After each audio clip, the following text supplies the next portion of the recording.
blessings in Hebrew. Um, my name is Van, and I'm going to be teaching here Biblical Hebrew. Just so you guys know the difference, there's a difference between Biblical Hebrew and modern Hebrew. It's almost like saying English and Shakespearean English or something like that. Like, doesn't like the Biblical Hebrew is more compared to like Shakespeare, like in English. So there's a difference between the two, and I don't suggest we try to learn both at the same time because there's different rules, different pronunciations. It would just confuse you. So since we picked Biblical Hebrew, we're going to stick with the Biblical Hebrew. And then like me, after like studying Biblical Hebrew for 6 years, now I'm studying modern Hebrew because I want to speak the language when I go to Israel and visit over there. So, but don't mix the two until you are 100% ready for it because it will just confuse you. It will just make you confused. Like I did that at the beginning, I regret it. So let's start with the basics. Today we're probably not going to learn any Hebrew. I just want to talk to you about the language itself because Hebrew is very unique, very different, right? They call it the holy tongue, and in Hebrew, the definition of holy, like we think it's set apart, right? It is, but it's more like unique, different, right? Because if you say, for example, that chair is holy, right? It was set apart for the tabernacle or something like that. You can use that word for this phrase, but you can't use it for God is holy. What is he set apart for himself? Is this, you know what I'm saying? That doesn't make sense. So in Hebrew, all the definitions are very definite. That's another difference between Hebrew and most languages. Most languages today, they're very abstract, right? Like when you say home, if I ask you what a home is and ask you what a home is, everybody's going to give me a different definition. In Hebrew, everything has a singular definition. It has one concrete definition. It's based on objects and things that you see around you. So that's one of the differences of Hebrew. So first thing that I like to address is that it uses a root system. So every words that you learn, they're connected to each other. And the root system has 3 consonants. So this is a root. But you don't even know how to read this root because there's no vowels here. It could be read 49 different ways. So as you learn the Hebrew later on, when you learn all the rules, every time you learn a new root, you potentially learn 49 different words in that one root. So it's gonna start slowly, but once you get the hang of it, your vocabulary is gonna explode because this word could mean 49 different things depending on the vowels that you put underneath it or how it's being used in the context. And that's like that with every single word. The modern Hebrew, and even for Biblical Hebrew, has 3-letter roots. But if you go even way further back, it was a 2-letter root. So for example, mother, M is 2 letters, father, like all these words were used to be the root, but now it's the 3-letter roots. And that's what we learned. The other major difference between Hebrew and English is that in English we read from left to right. In Hebrew, you read from the right to the left. There are other languages that do that as well, like Chinese and different languages. So that's not unique to Hebrew, but it's good for you to know that when I say the first letter of this word, for example, it will be this letter, the mem, not this one. This is the last letter. That's going to be important too for later on when we're learning the way that the last letter is a little bit different for some of the words. For some of the letters, they're written differently at the end. So that's important for you to know what the end of the word is.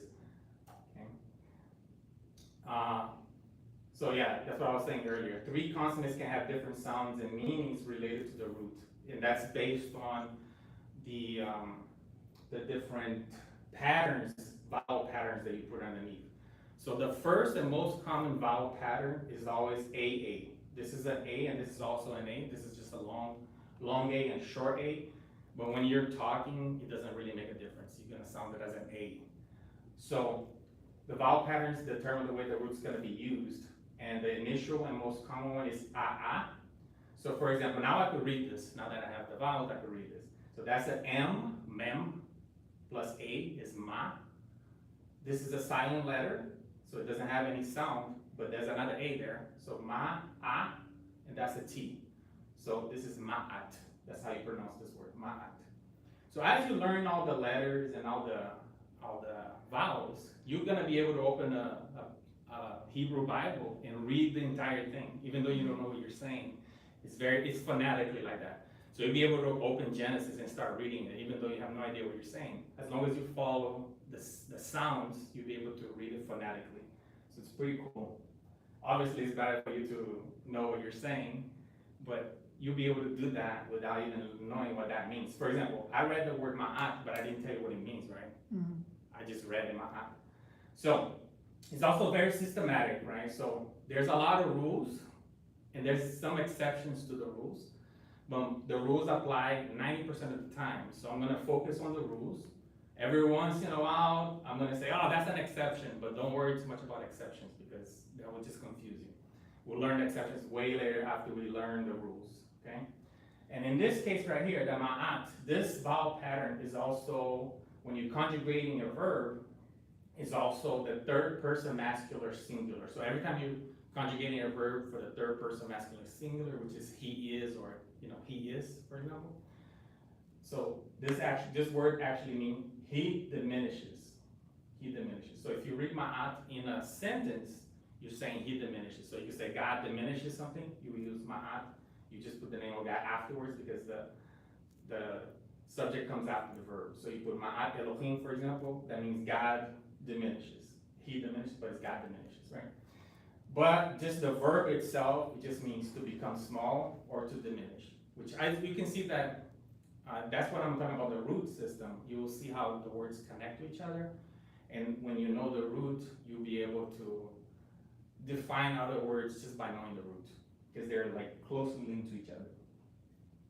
So before I go further, because I'm going to be dumping a lot of information, I want us to have these little breaks in between so that we can ask questions, or if you don't understand something, or you want me to really explain something to you, we're going to have a lot of these. Otherwise, you're going to feel overwhelmed, and you're going to be like, I'm not coming back, forget it, it's too much, right?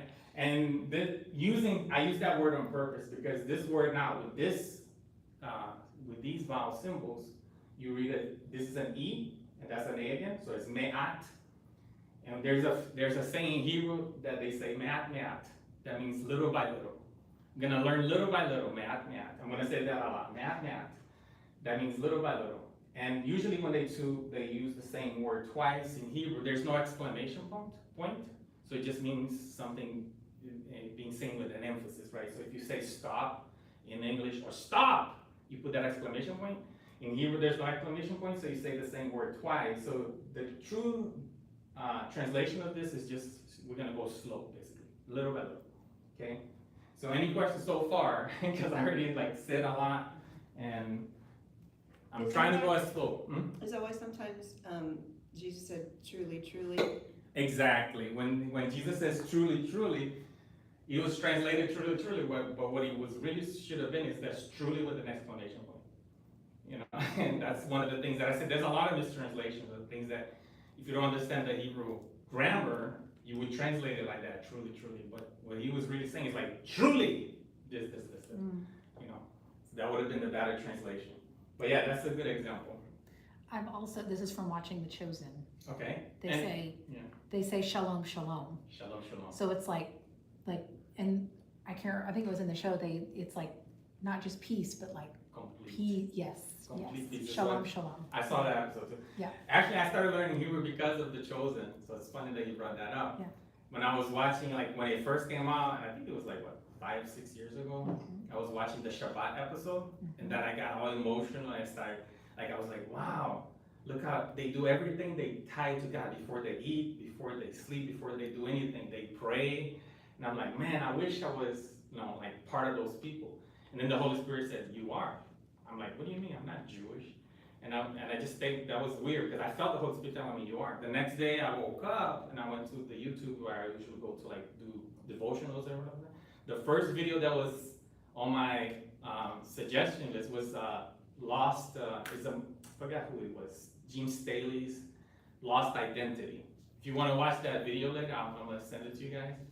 It talks about how the church kind of got disconnected from Israel. And we're not disconnected from Israel. The Bible even says that we become part of Israel. We become what's the name of, when you put it into the... Grafted. Grafted, there you go, that's the word. We are grafted into the olive branch. So we didn't replace Israel. Israel. We became part of Israel. And that's what the Holy Spirit was telling me. Once I learned that, I was like, okay, if that's the case, I want to learn the language. I want to learn the culture. That's what got me interested in studying Hebrew.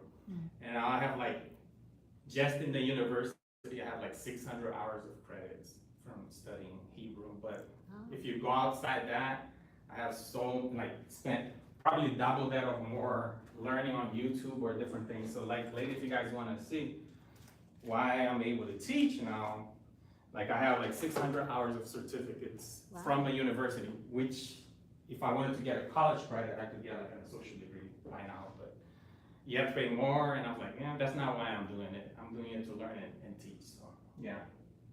So anyway, so far, it's pretty, let's keep going.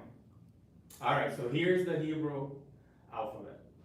Starts at Aleph, ends at Tav, and 22 letters in between. You could probably come here, there's 27 because some of them, remember I was telling you what the end of a word, we write it differently. So there's 5 letters that are written differently. We're gonna see that as I progress. I don't wanna jump ahead. So there's 22 letters. They're all capital. There's no such thing as small case, uppercase. All the letters are capital letters. They're all uppercase. So there's no lowercase. They're all consonants. So there are no vowels. Like some people will tell you that Hebrew has vowels. It didn't ever even have vowels before until they were like taken into captivity to Babylon. And when they were coming back, Nehemiah created a system of vowels because they forgot, a lot of the people forgot how to even read or speak in Hebrew. So he created that during that time so that they could learn the language and know how to pronounce the words. So that's when the vowels got added. However, there are 4 letters that can be used as a vowel or a consonant, just like the Y in English, right? So in the word yellow, the Y is a consonant, but in the word key, it's used as a vowel. So in a similar way, there are 4 letters, the Aleph, the Hey, the Vav, and the Yod. It could be used as a consonant or a vowel. The Aleph can be pretty much any vowel, depending on what vowel symbol is underneath it. The Hey is usually used as an A at the end of a word. The Vav can be used as an O or as a U. And the Yod is usually used as an I when it's replacing a vowel sound. Now I'm going to show you, I picked this word on purpose because this word is a perfect example of all these rules that I showed you so far. So this is shalom. Okay. So there's the shin, which has the sound sh, the lamed, which has the sound of an L, and the mem that has the sound of M, right? The same way. So that's shalom. But if you look at this and you didn't know the vowel sounds and it wasn't in a script, it could be shalem, shalom, like different. It could be any vowel combination. So that's when they invented that. So at first, they just started using these letters as the vowel sound. So they would just put an O here. So now we know that this is shalom because this is an O here. And then later, they introduced what it's called the nikud. Nikud just means dots in Hebrew. That's the word for dots in Hebrew. So that's when they introduced these dot patterns so that you could learn how to say it. So for example, the shin actually has 2 different sounds. You could have a sh sound or a s sound. So this little dot on top of the shin lets you know if it's an sh sound or s sound. If it's on the right side, it's sh. If it's on the left side, it's s, just like sin, right? And one way that I was taught to remember this is if it's on the right, it's shin. If it's on the left, it's sin. So if you're doing the right thing, it's shin. If you're doing the wrong thing on the left side, it's sin. That's how I remember it. So this is shalom. So that's another way that they made it easier for you to understand. And I was telling you there's what's called sofit. Sofit in Hebrew means final. So the final form, if a letter is at the end of a word, you write it differently. So as we saw, that first word that I showed, me'at, had the mem like this, me'at, because the M was at the beginning. But in shalom, because the M is at the end, you have to write it this way. So there's only 5 letters that have two ways of writing it, depending if it's in the beginning or the middle of a word, or if it's at the end of a word. Okay. So that's why I picked this word shalom, because it shows you all those examples. And also, Hebrew does not have numbers. The letters are actually the numbers, right? So the 22 letters have numerical values. From Aleph to Yod, it's just 1 through 10, and then he jumps by increments of 10. So the Kaf is 20, the Lamed is 30, Mem is 40, and so forth. When you get, if you want to do 500 or thousands, they start repeating this with a different symbol on top of it. So like the next one would be an Aleph with a different symbol, and it would be 500 and so forth. So if you look at a Tanakh or Torah, which is the Hebrew Bible, you will see that that's how they number the chapters and the verses.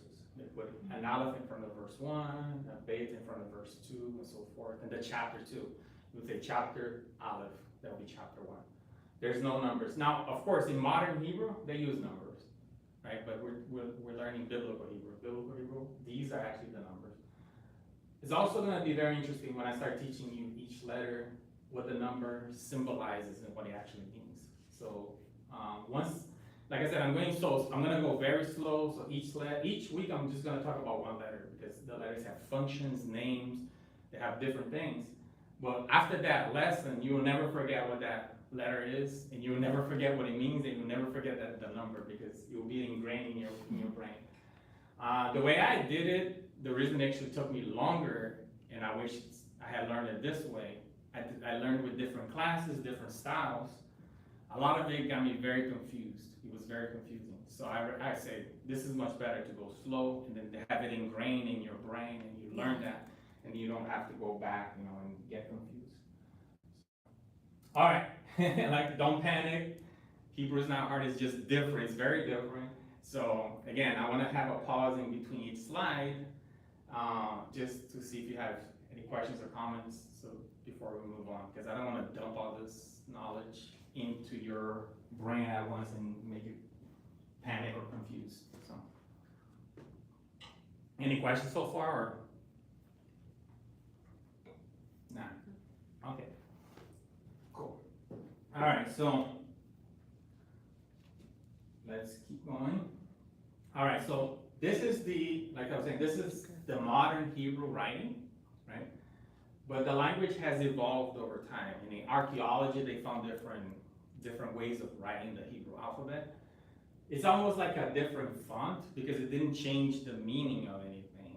It just looks different. So that's the beauty of it, right? The original, the Bible we have today is the exact same one that God gave to Moses. Nothing changed. It's almost like if I wrote it with Times New Roman, and then later I just changed it to Arial. If you read it's gonna be the exact same text. The way they wrote the letters changed, but the meaning, not even a single letter was written differently. Nothing was added, nothing changed. So it's the exact same word that we got directly from God. It's amazing.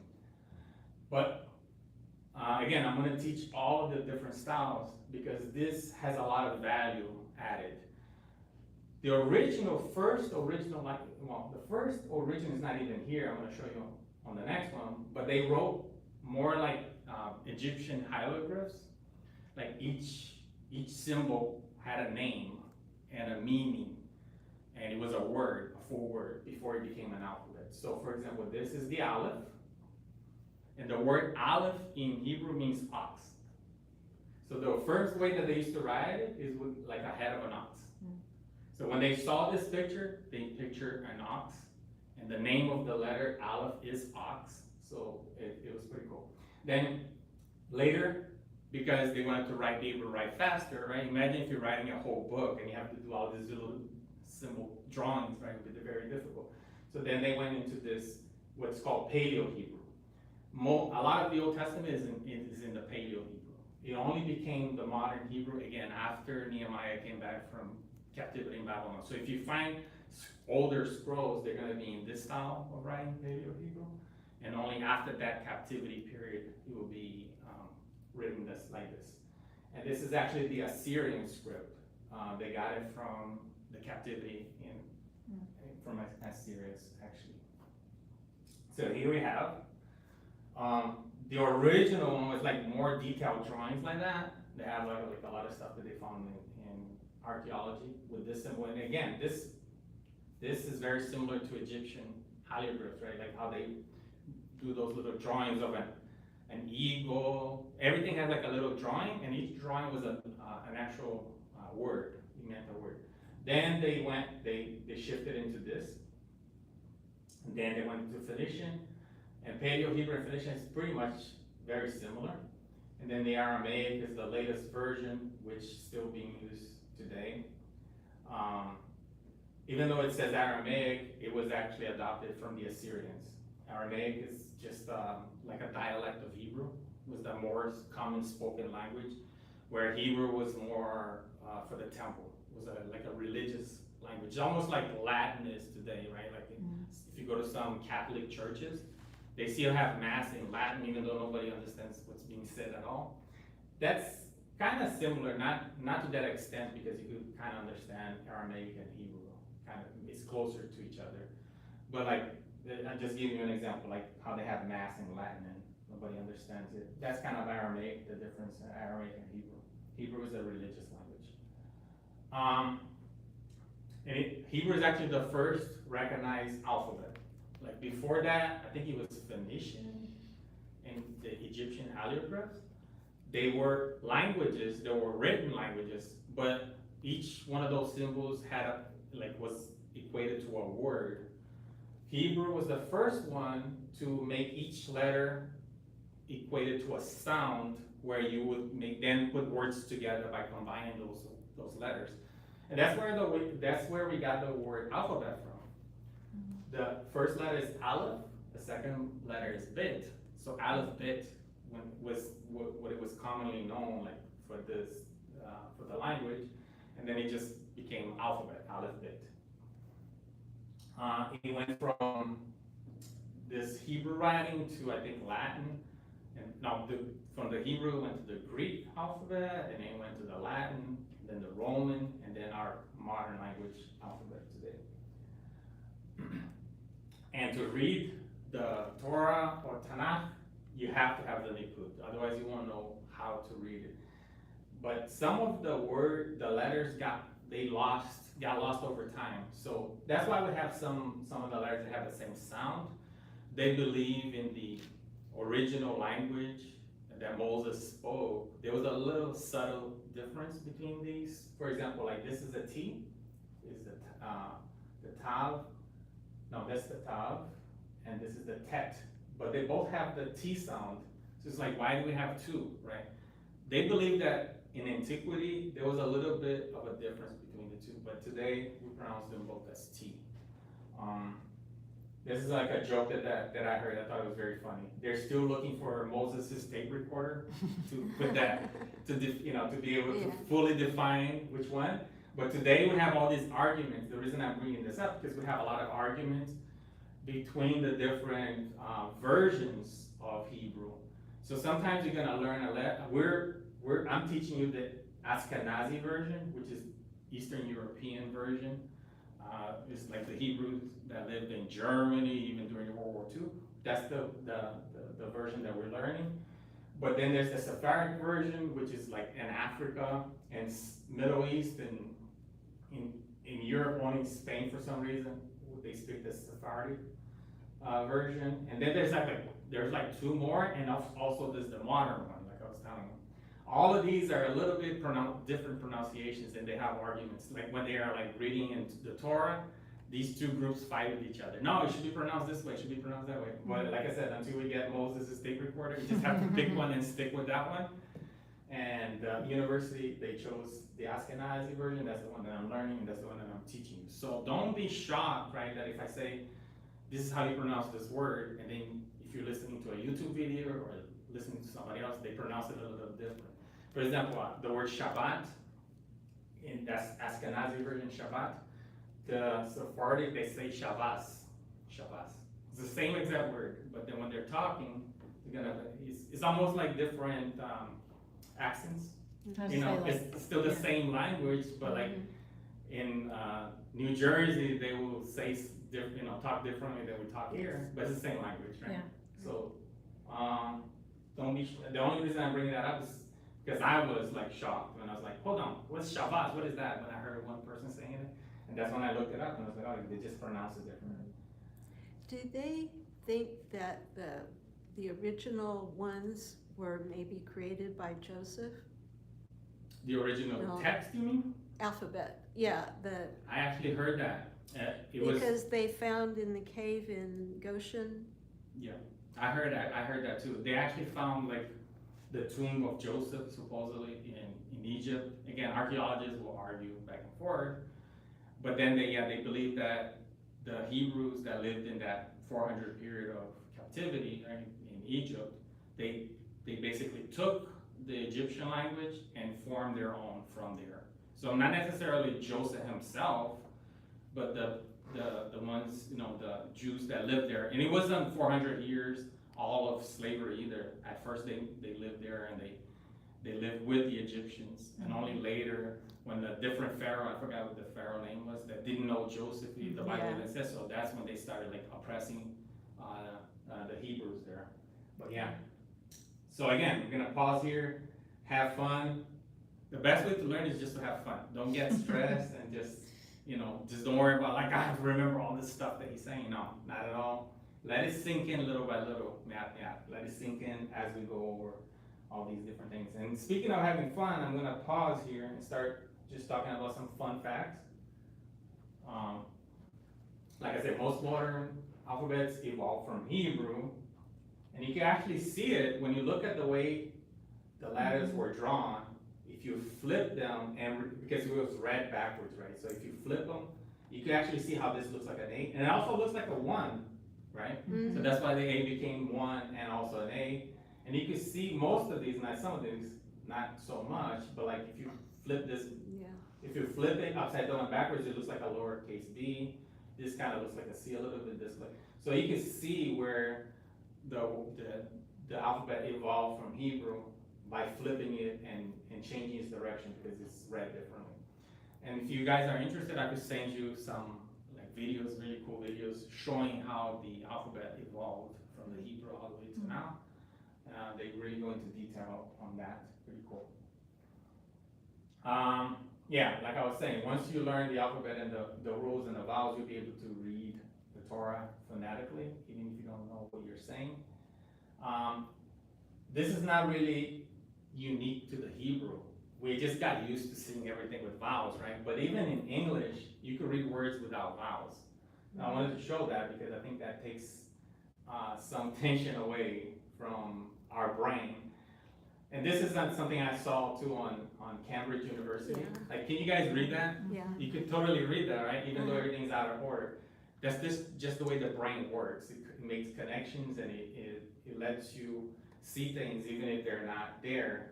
So just to show you how the Hebrew's not that unique when it comes to that, I'm gonna imitate the 3-letter root system for English, right? So if you read this, what do you read without the vowels? C plus R plus D. I thought you read the other way. No, this is English. We're showing you English. I was- C plus R plus D, right? Cup, R, D, card. Card, yeah. You can read card, even though there's no vowels there, right? So like, I actually put the vowel where it normally is with the Hebrew, right? So card. But this word can also be cord. If you change the vowel, now it's cord, so that's like a power cord, right? And if you change the vowel again, curd. And the U usually goes here for the Hebrew. That's why I kind of put it in where the vowels normally go. But the difference between the Hebrew and the English is that these 3 words have nothing to do with each other. Like card, cord, and curd have nothing in common. But in Hebrew, the 3 words that are made up by those different vowels, they are connected, right? So like for example, the word for jog, walk, jog, run, leap, they're all the same word in Hebrew, just different vowels. But they're connected, right? Like you can see how walking and jogging is the same action in different speeds or different intensity, right? So you could walk, you could run, you could jog, all those things are the same action, they're connected, but they're just different words. So in Hebrew it's like that. They're gonna be like the same, they're connected somehow. Let me give you another example, right? Let's see if you can based on what I said before, see if you can figure this one out. Hard. Hard. Yeah. Exactly. So yeah, you could read it in the same thing, hard, right? And in English, that could mean something difficult, like it could be something not soft, right? It has different meanings. So again, this is not, Hebrew is not that uncommon from what we think. It's not as uncommon as we think when we start thinking of it that way. For example, this is horde. That's just a lot of people gather together. Like if you watch The Walking Dead or something like that, like usually they call that group of zombies a horde. Like a lot of zombies together is a horde, and hired, right? So again, these are the same three consonants. They have different meanings because of the vowels, and they sound different because of the vowels. The only difference is that in Hebrew, they're connected, which makes it an advantage, it's better. That's why I say that once you know the rules, your vocabulary is gonna explode, because then you know all the rules already, and you learn a new root, you'll be able to like learn all these different words at the same time. It's pretty cool. Anyway, I'm gonna leave it like that was, like I said, it was a lot of information. You may not think because you're just sitting there trying to absorb it, but this is a biblical principle. The reason I put in the class there that we're gonna learn Hebrew and biblical principles is because the Hebrew language is directly connected to God. You can't learn Hebrew without learning about God and the principles. So the principle of me'at is actually a biblical one. Like God, He's all powerful. He has all the power in the world. So He could have created the entire universe in 1 second, right? But what did He choose to do? He chose to do it little by little. It took Him 6 days. You think it took God 6 days to build the universe because He couldn't do it in a second? Or because He wanted to teach us something, right? So He wanted to teach us that it's doing things little by little, every day a little bit, every day a little bit. It's better than doing it all at once or trying to do it all at once. And another interesting concept that we get from the Hebrew is that if you read the creation, at the end of each day, what does God do? Rest. No. No, he said it's good. Oh, yeah. He looks at what He did, and He said it is good, right? Which day did He not say that? Oh. The 6th. The third day, on Tuesday. Oh, that's right. That's why the Jewish people don't do anything on Tuesday. They're gonna open something like a new restaurant. They don't open on Tuesday. Really? God didn't say that it was good because He didn't finish. That's the day He created the firmament, and because He didn't finish the firmament on that day, He didn't say it's good. It's not good. It's not unfinished. It's not good. But then on Wednesday, He finished the firmament. He said it was good, and then He did I think the luminaries, if I'm not mistaken, and He said that was good. So Wednesday is the only day that He says it is good twice. So that's if they're gonna open a business, they do it on Wednesday. If they're gonna start a Hebrew class, they do it on Wednesday. So that's another principle that's pretty cool. And that's what I'm saying. Like once you start understanding these different things, you're gonna read scriptures in a totally different way. Like it blows my mind. Genesis became my favorite book in the Bible. My favorite. The first sentence in the Bible, I've done like 20-hour Bible studies on that one sentence because of the Hebrew. It's so amazing. So yeah, God didn't do everything at once, not because He couldn't, but He wanted to show us something, right? And God rested on the seventh day, not because He was tired. He rested on the seventh day because He wanted to teach us that we need to rest, that we need that day to recover and rest. Not because He needed it, He did it for us, right? Another place that I could talk about the math principle is the manna, right? When God was sending the bread from heaven. You could only gather as much as you can eat for that one day. If you gather too much, what happened? Not bad. It goes bad, it went rotten, right? So that's why I don't want to teach too much in one day, because what's going to happen is you're going to get to your limit and then you're not going to absorb it, you're not going to remember it, you're not going to retain it, right? So I'd rather go slow and give you just enough that you will absorb today and learn and remember it, than to talk too much and give you too much that you won't remember anything, right? So that's, again, another biblical principle of taking things one day at a time, little by little, right? When I first started studying Hebrew, my brother-in-law started making fun of me. He was like, why are you learning Hebrew? It's gonna take you forever. I'm like, yeah, it might take me forever, but every day I'm gonna know a little bit more than you're not. So now I look back, right, 6 years went by, And I look at him, I'm like, what have you learned in the last 6 years? And he's like, nothing new. I'm like, well, look how much I've learned in the last 6 years, how much. I do it for my own pleasure, right? I do it because it just made me get so closer to God.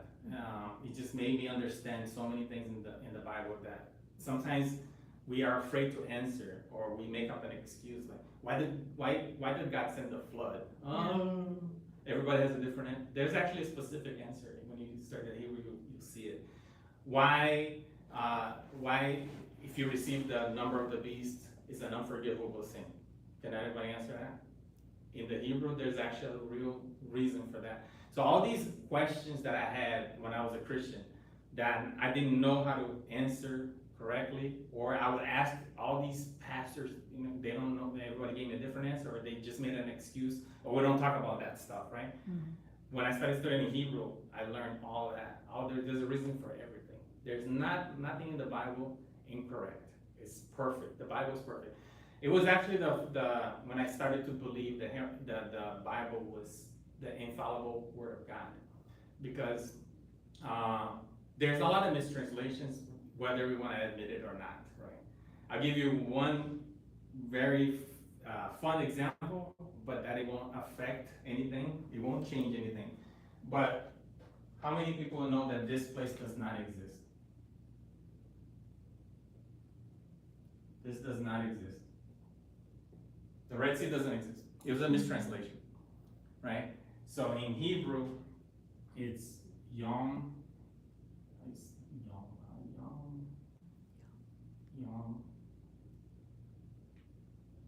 Suf. Yom Suf. Yom is a word that could be translated as any body of water. It could be a lake, could be a sea, they translate it as a sea, but it's probably better translated as a lake, because it's not salt water. So that's the first thing. And then Suf in English is the word reed. Reed. So the actual real place is actually Yom Suf, which is still called Yom Suf in Hebrew today, is the lake of reeds, or if you want to, sea of reeds. But when they were translating it, they forgot an E. And it became Red Sea, and it was the first translation. And even to today, it's Red Sea. Even if you look at the map, it would say Red Sea. It would say Red Sea. But that was because of a mistranslation.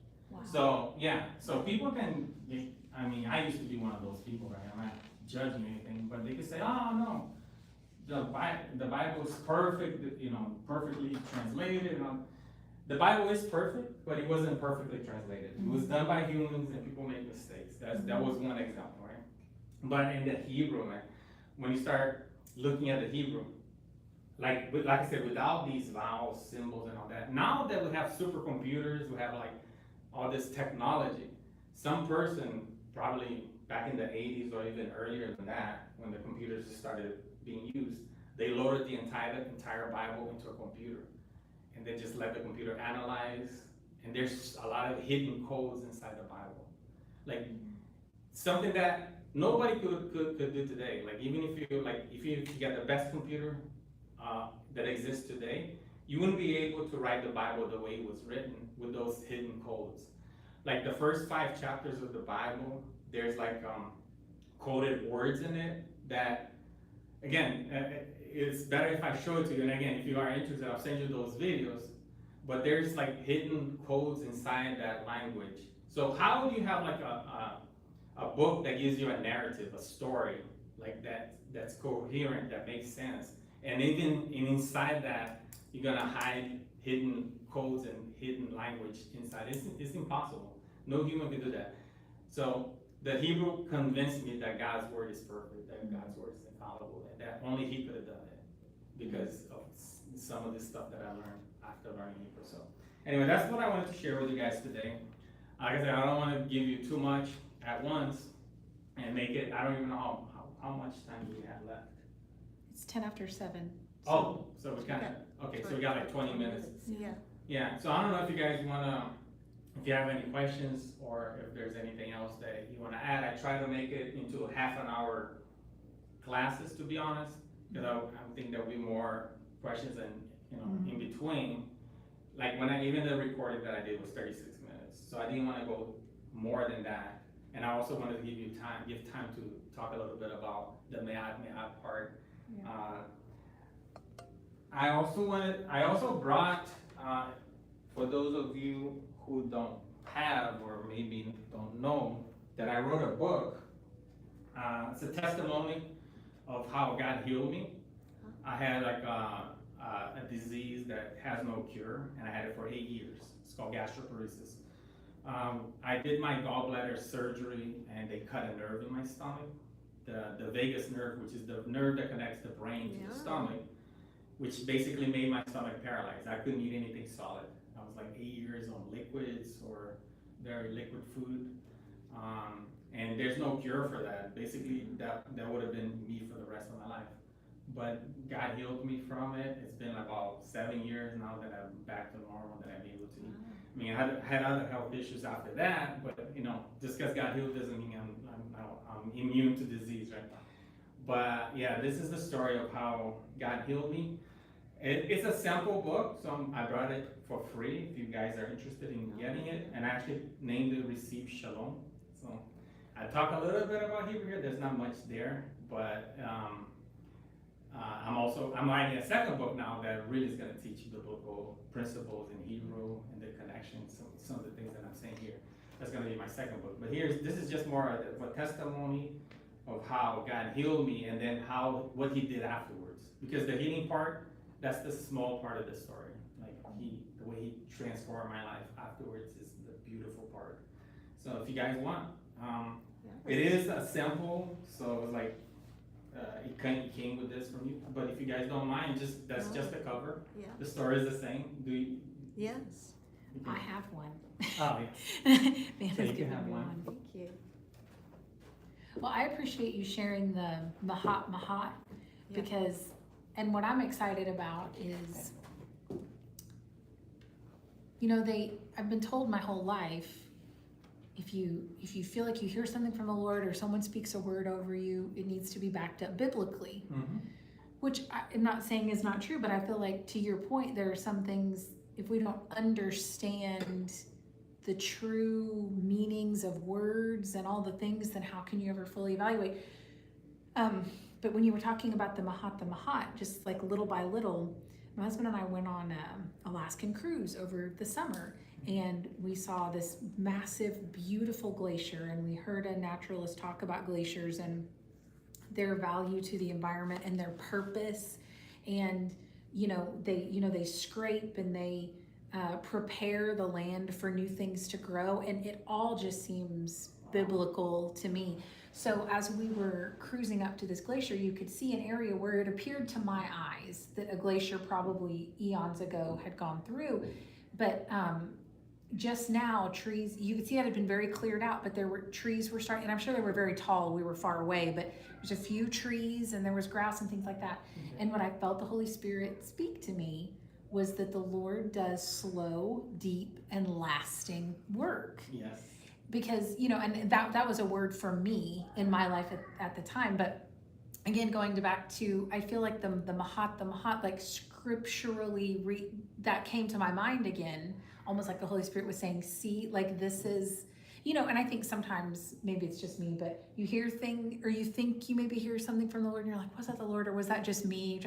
But again, when you have the biblical reference, you're like, no, that was, and to your point about could God have made that land ready for, of course He did, but He chose to let ice and the collection of nutrients and sediments from all over, that was His plan, and it took a long time, but it was lasting, and it was deep, and it was complete. Yes. And amen, like, you know what I mean? And so that's what I was thinking of when you were talking about That's cool. just little by little. That's awesome. That's what He does. I've taught Genesis probably 30 times.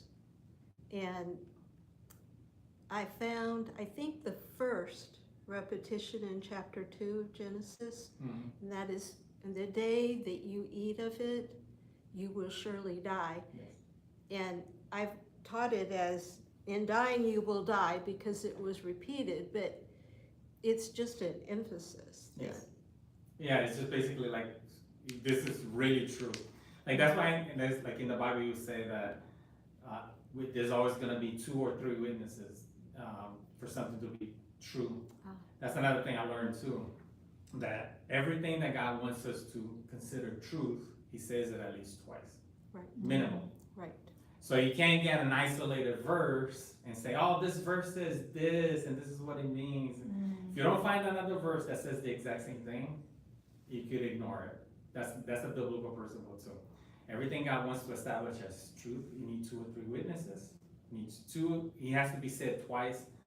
And then, if you know, when you study Torah, which is translated a lot of times as law, again, that's a bad translation. Yes. Because it's actually, the root word for Torah is teaching. Yes. It's Instructions. educate, instruction, exactly. Yeah. So the better translation for Torah is instructions or Yes. teachings, right? And if you see all the laws that he says in the Torah, he says it twice. He says it between Genesis and Leviticus, or Numbers. Is Numbers the 4th book?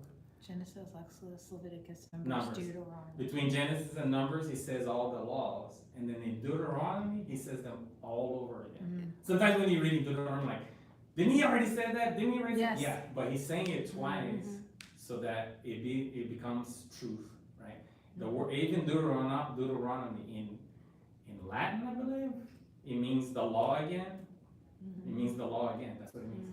In Hebrew, it's not Deuteronomy, it's Devarim, which means words. So, like, the 10 Commandments are called Devarim, that are his 10 sayings, 10 things he pronounced, Devarim. But then the last book is also called Devarim, which means words, or he's saying the same thing again. He's establishing that rule, and he follows his own rules. So that's why he says the law twice, right? And there's things that he says like hundreds of times, and we ignore it. Yeah. There are things, it's like teaching a toddler, right? You have to like say, don't put your hand in the outlet, don't put your hand in the outlet, don't put your hand in, that, God teaches us like children.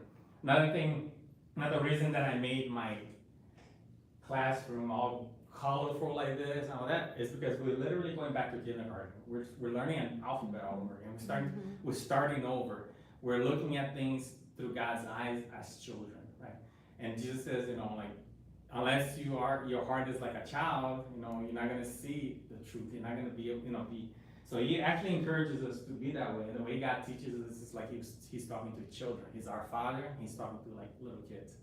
And that's why sometimes you have to say the same thing over and over and over again because we don't listen, right? Again, this might be a little controversial, but it's something that I learned and that I put into practice in my life, and I've been blessed by it. Is keeping Shabbat, right? Keeping Shabbat. I do that now because once you learn the Hebrew and you start reading it, you can't get away from it. It's all over the place. He says that 100 times, and it's actually part of the 10 Commandments. And the funny thing in the 10 Commandments, when you read it in Hebrew, you see it. He says, "Don't forget." Don't forget. Almost like he knew we were gonna forget, right? Why do we keep 9 commandments and not 10, right? Why do we do that? No, again, it's one of those things that if you ask people, them, they will give you some random answer, right? Like, who changed that? Like, Jesus kept the Sabbath, the apostles kept the Sabbath, the early church kept the Sabbath. What place? Where in history? Like, that's when it makes you curious, and you start examining when did this get changed? It got changed by Constantinople, I believe. Like, in other words, that Constantine. Constantine. Constantine, I'm sorry. Yeah. Constantine is the city name. Yes. Yeah. Constantine changed it, and so he's a person, right? Does he have the authority to change God's word? He doesn't, but it kind of stuck.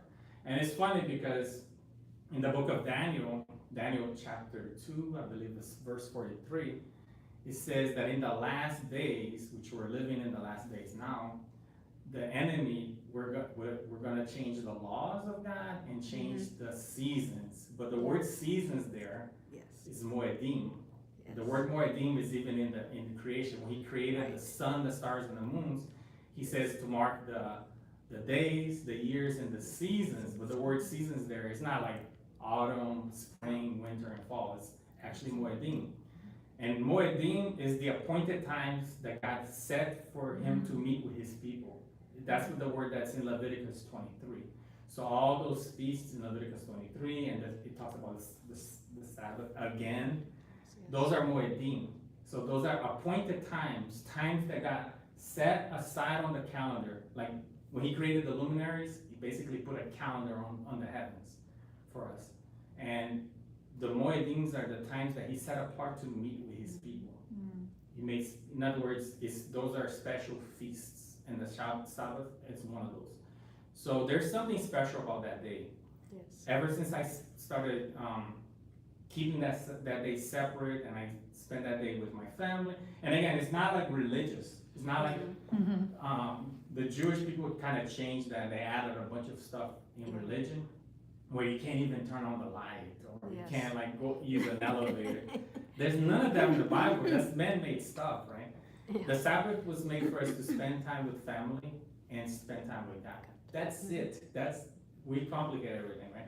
So it's a day that I get to spend time with the family and spend time with God. So I take that day and I spend the entire day studying the Bible or giving Bible studies or spending time with my So family. do you start on Friday evening? Yes. I was gonna ask too. Yeah, it is Yeah. Friday evening. And again, that's another thing that's in Genesis, right? It's the evening And the morning. evening and the morning, the first day. Evening and the morning, the second day. That's where they get that from. The day for God starts in the evening, ends in the morning. So again, those are all biblical principles that you'll start to see as you read and learn the Hebrew. So it's pretty cool. And again, I've been completely blessed by it. I still come to church. Yeah, I still come to church Sunday. I'm not telling anybody to stop coming to church. I come to church on Sunday. I actually watch 2 services because I come to church. On the morning, I come here. At night, I watch my brother-in-law, who's a pastor in my old church in Florida, the Brazilian church. So I participate in both of those. So again, I'm not saying do one, not the other. I'm just saying if you do both, you will be blessed, because you will see how, it's like that's the day that I get the most, for some reason, I'm most connected with God. And then he shows me all these different revelations. I'm like, wow, I would have never seen that. It's always on Saturday. It's always when I'm spending time with God on Saturday. So there's something special about that day, right? And the same thing with the other holidays too, that we don't celebrate, the Moedim. Like I said, the enemy said that he was gonna replace God's feasts with his own. And we have like 7 major holidays that we celebrate, and we like do everything to participate in those. But God has 7 holidays that he has that were replaced by the 7 holidays that the enemy Really? put forth. And it's sad, again, it's those things you only learn when you start learning the Hebrew and Well, it's understanding that. important to study the festivals, because the first coming, Jesus fulfilled the spring ones, and he's gonna fulfill the fall ones in his second coming. Yep. So The it's feasts pretty are cool. directly connected to Jesus, Yeshua. They're direct, like she was saying. So the first one is Passover. So Jesus died on the Passover. And again, God keeps his calendar. He's not gonna be late or early. Jesus died on the day of the Passover, Nisan 14, right?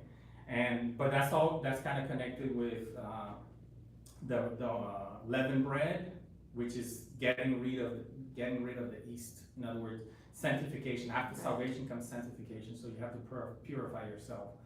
That's what that feast means. And then the first fruits, which is his resurrection, right? And then the Pentecost, which is the pouring of the Holy Spirit. So those 4 feasts, they're all, like she said, they're all the spring feasts. And Jesus fulfilled them to the T exactly, right? So now we have the fall feasts. So you know how we say we don't know when Jesus is gonna come back, and we don't.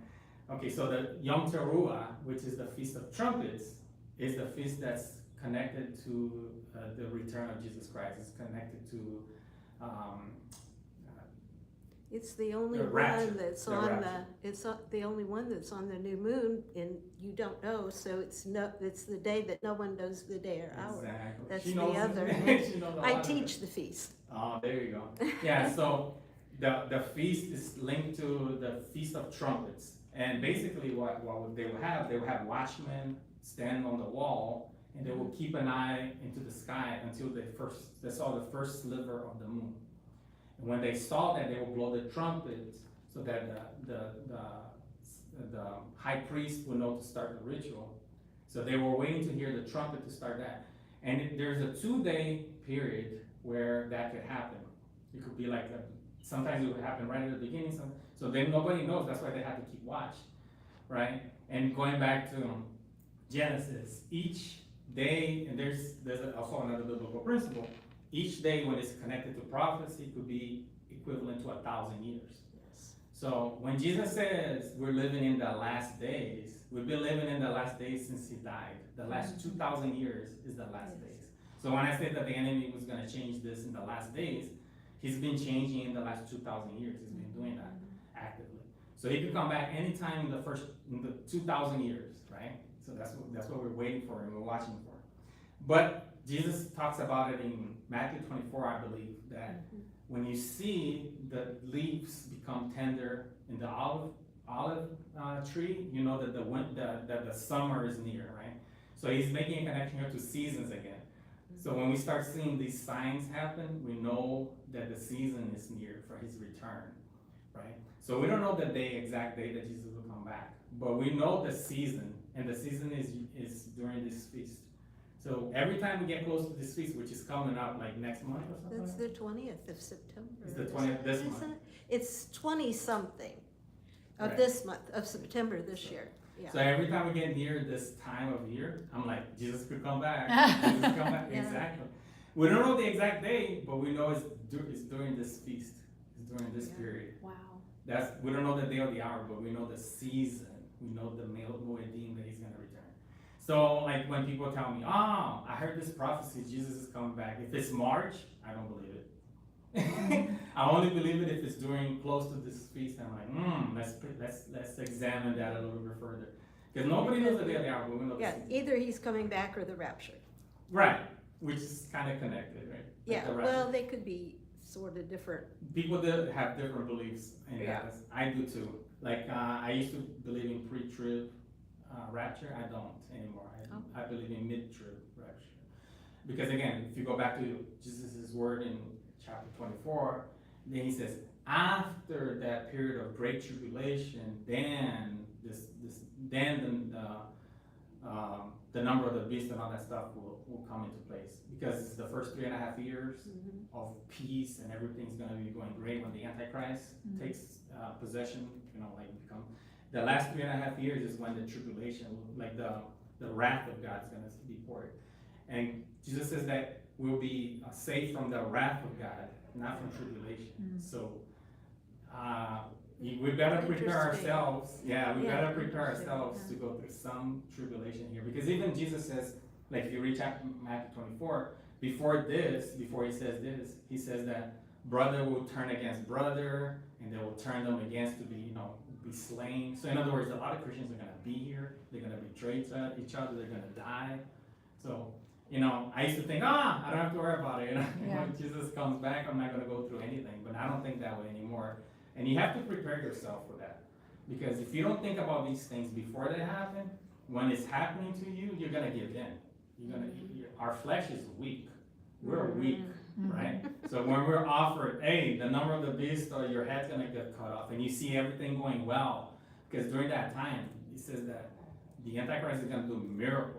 He's gonna do miracles. And Jesus says, if that time wasn't shortened, even the elect would be deceived. So when that happens, we're gonna see him doing miracles, people getting cured. All this stuff is gonna be happening. Yeah. And then when we're confronted with either getting the number of the beast or being slain or not being able to buy or sell, a lot of people are gonna give in. So if you don't think about this stuff now, when everything is nice and well, when it happens, you might choose the wrong thing. You might, I think about that all the time. Living for Jesus is actually easy. It's amazing. I love living for Jesus, but you have to think about dying for Jesus. You have to be willing to die for Yes. Jesus, right? That's harder. Oh, man. Yeah. But anyway, it was awesome having this conversation at the end because we said a lot more things than, like I said, the reason I call this class Biblical Hebrew and Spiritual Lessons is because at the end of every class I want to do this. I want to make it practical. I want to make something that you could, I say this in my Bible studies all the time too that I give. I'm like, if I don't teach you something that you could apply in your life, we just wasted an hour. Mhm. Why are we here if nothing's gonna change, right? So I always make my lessons be tied to something practical that you can actually do in your life and start changing, or think about things that you never thought about before. I bet you're gonna think a lot more about these things now that they were brought to light, so anyway, I hope it was a blessing. Yes. Yes, it Awesome. was. Thank By you. the way, September 7th is a blood red moon Yeah, that, eclipse. all these things And are that connected. usually is a sign for Israel. Yes, The lunar eclipses are a sign for Israel, the solar for the rest the of the nations. Yes. Yeah, it's true. Again, all these things, all these things have meaning, right? God didn't just put this things up there for no reason. There's a reason. He literally put the calendar in heaven, and all these things have appointed times that He will not be late. Like, okay, I don't know if you guys have to go or if I could just say one more thing. Yeah, no, you're good. Okay. I'll just agree. But like, an appointment is something that you set up, like, if you make up an appointment with your doctor, right? You set up at a specific day and a time. What happens if you show up early? They won't see you, right? What happens if you show up late? They They're won't like, see you have to reschedule. Yeah. You know, you have to go when the doctor's there, when you set up the appointment. God is the same way. He has appointed times. Mm-hmm. If you miss it, you miss it. It's on you. You're gonna miss the blessing. You're gonna miss the blessing. He's there, He's ready. I'm not saying, again, He's all powerful. He could be here, right now. He could do anything He wants. But He set up those appointments for a reason. And if we miss it, we miss out. He doesn't miss, He doesn't lose anything with that. Like the doctor, he's gonna be like, Janet didn't show up. Oh well, next appointment, and that's her problem. She has to reschedule, right? God set these appointed times, and if we don't take advantage of those times, the people who miss out are us. He doesn't lose anything, right? Right. So that's why I started, Shabbat for me is an appointed time that God set up to meet with His people and bless us, so. Cool. Oh, that's good. All right, guys, God bless you. Thank Yes, you. Thank you for coming. Yes. Thank you. Yes. All right. So yeah, this class is the recorded class is gonna be completely different.